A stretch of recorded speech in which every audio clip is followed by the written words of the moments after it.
Thank you, Danish, for that excellent introduction or introductory remarks. Now we go to Dalia Fahmy. She's the co-author of the book, so we're starting with the two co-authors. Good afternoon, everyone. Thank you so much for having us here. Thank you, Dr. Masmoudi, for being so generous in hosting this, and of course to my panelists for all coming in. You know, we live at a time where today it seems that breaking news breaks every 2 minutes in a speed with which what we wrote a year ago is both very dated but also extremely timely. And so the question becomes, how do we make sense of all of this? And if you look back at what Alexis de Tocqueville wrote in 162 years ago about the French Revolution, he says, revolutions are not always brought by a gradual decline from bad to worse. Nations that have endured patiently and most unconsciously the most overwhelming oppression have often burst into rebellion. Against the yoke, the movement, it began to grow lighter.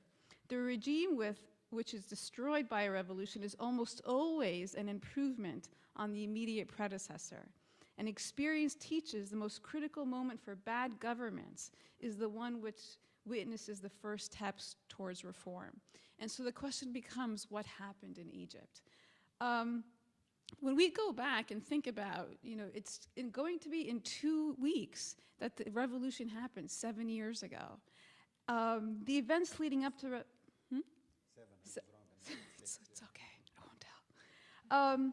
The events leading up to the revolution and this transformative power, whether you call it a revolution or an uprising, really saw something different. We're seeing a lot of comparisons today to what happened in Iran, or what is happening in Iran, that I think are pretty false, because this is not it was not an economic revolution. What you saw was not just the middle class, but Muslims and Copts, and liberals and conservatives and seculars and Islamists and the poor and the wealthy and the educated and the illiterate coming together calling for freedom and dignity and good governance and democracy, really institutional reform.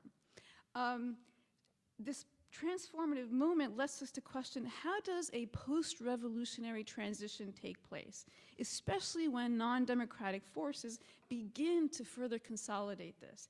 It's the elite, the intelligentsia, those that hold the most power at that moment. The independent of the state apparatus. The interesting thing is, after the critical transition or during, they became silent. And this cadre silence, complicit with what becomes a repressive military regime, runs counter to what we understand as democratic transition theory, which begs the question, why was the elite silent? What caused them to turn on the opposition that they were a part of in Tahrir Square? And so the impetus to put this project together was this big question of, we know what the role of the intelligentsia is, why did they kind of backtrack from that role? The role of also promoting an exclusionary narrative that we saw post-2012, 2013 is also part of the pursuit of this project. And so while Danish looked at the kind of theoretical foundations, I and I think some of my colleagues are going to look at the institutional and structural dimensions, because philosophical foundations, while they do give rise to institutions, what we also wanted to do is look at what happened to NGOs and student movements and civil society. And I will focus on the parliament and on elections and on real political parties, because it's these institutions that ultimately are supposed to guide and safeguard liberalism. So opposition movements in Egypt historically do enter politics because there's supposed to be an impact at the institutional level that ultimately would force structural change. Strong and robust political parties, we know, are really key to doing this in terms of development. Now, reform of those institutions was actually part of the call of the revolution. Not just good governance, but actually having a say in the government, real strong political parties. However, in Egypt, a multi-party system that would actually preserve a liberal democratic order was actually turning into a dysfunctional state. And so when we think about the weeks after the fall of Mubarak, people usually say in these post-revolutionary transition moments, there is a level of chaos. But it was right after the fall of Mubarak, within 6 weeks, by March of 2011, the Supreme Council of the Armed Forces released a new law on political parties. And the new law required parties applying for registration to gather just 5,000 signatures from just 10 of the governorates of Egypt, and they would guarantee that their application would be reviewed in 30 days. And so what this does, it allows for the formation of dozens of political parties right at the outset.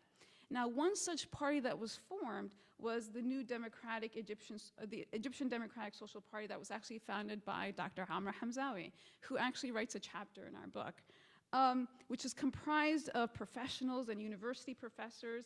And there was an envisioning of a new party garnering the support of the Egyptians, both Muslim and Coptic, being represented by a prominent secular figures such as him and others, to ultimately articulate a new vision for Egypt.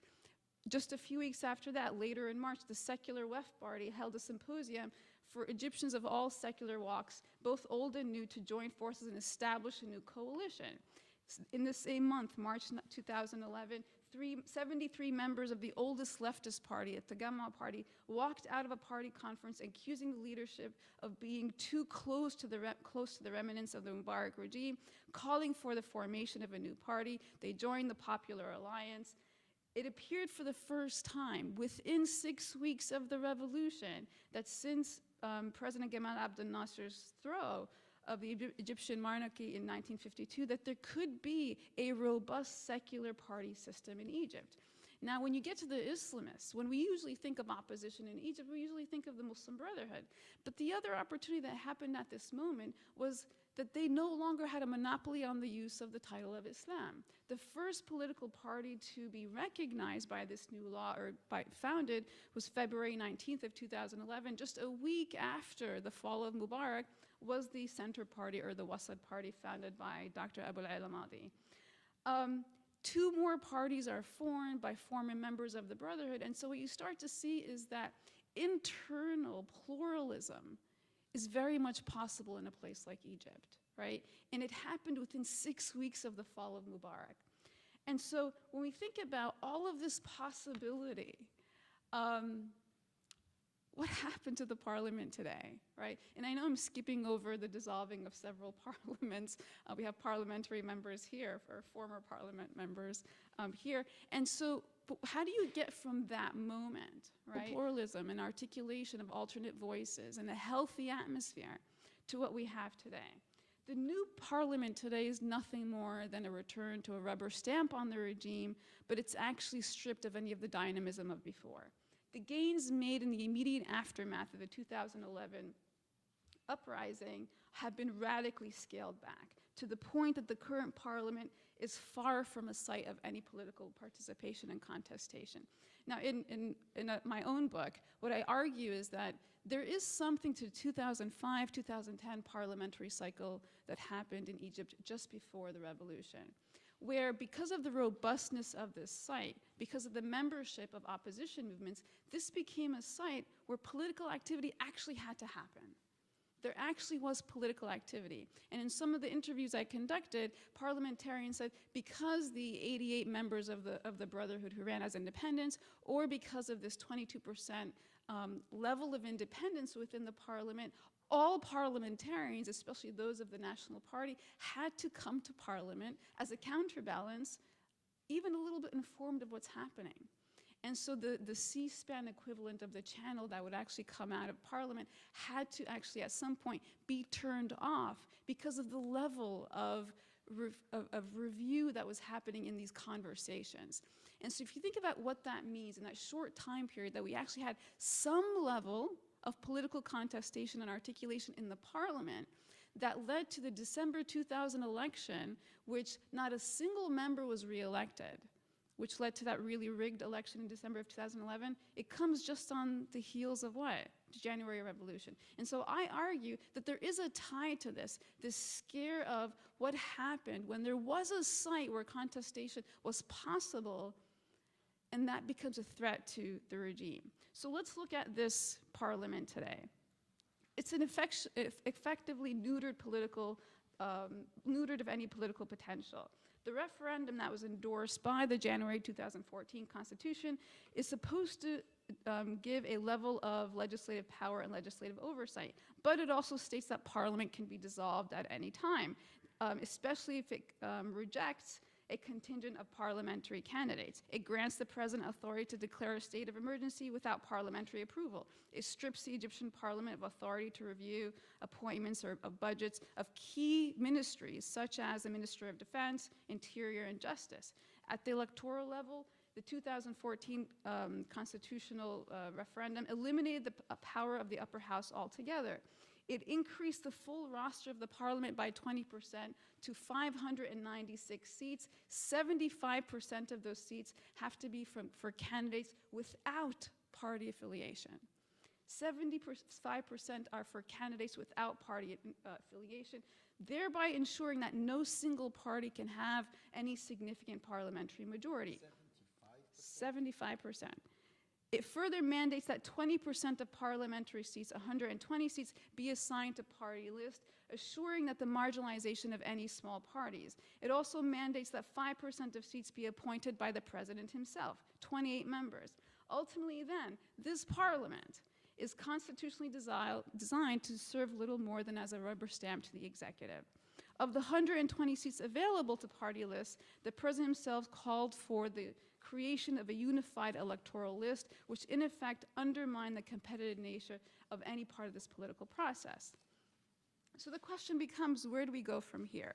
If we look simply at some of the laws that have been passed and some of the laws that are about to be passed, let's look at what kind of laws have been passed by this parliament so far.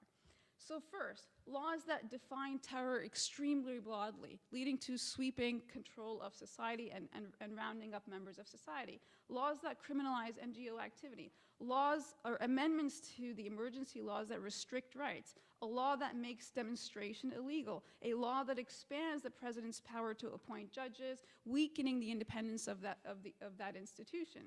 Laws that are being reviewed today include 3-year sentences to media that insult the state. Judges can reject defense witnesses, leading to no real appeal process for individuals. Internet censorship to punish government critics. A law that bans political activity, even political discussion, even in Nawadi or clubs, right? You can't have these conversations. A law that targets political elites who can have citizenship withdrawn. Amending the nationality law, a law that is for labor laws that would severely hinder labor unions from being formed or actually functioning. And these are the kind of laws that are being reviewed today. And so when we think about where did we go from 2011 or from that time period of the pluralism of political parties to today, when not only are there no real political parties, but the site of the parliament is actually curtailing more of the rights, but more so the institution of the site of the parliament as an actual place where all of the ideological constructs of liberalism, led by interesting individuals, are being curtailed. And I hope that during the conversation, during the Q&A, we can talk about the coming election, right? Just announced on Monday, when it is and what it takes to run for office and who's a viable candidate, and what this is signaling for the future. Thank you.